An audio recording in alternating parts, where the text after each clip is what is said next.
At saka gigabit na rin to mga bossing, ano. Okay, latest update tayo mga bossing dito sa ating DIY piso wifi.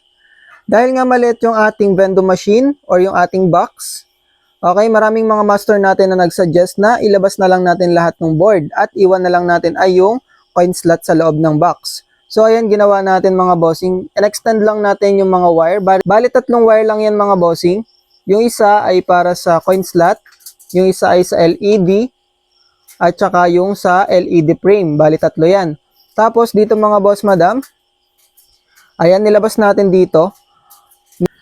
So, ang ginawa ko dito sa board natin mga bossing, nilagay ko siya sa loob ng junction box. Tapos yung junction box natin mga boss madam, tinanggal ko yung takip na dalawa dun sa taas para yung hangin na pumapasok dito sa takip, diretso siya dun sa ating router.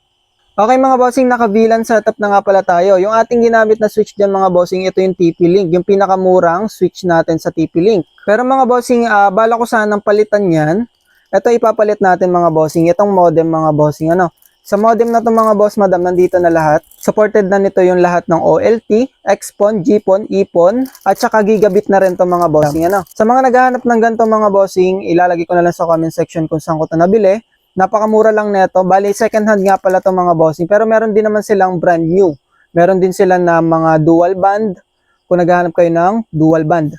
Okay, ayan yung ating latest update ngayon sa ating piso wifi Bendo.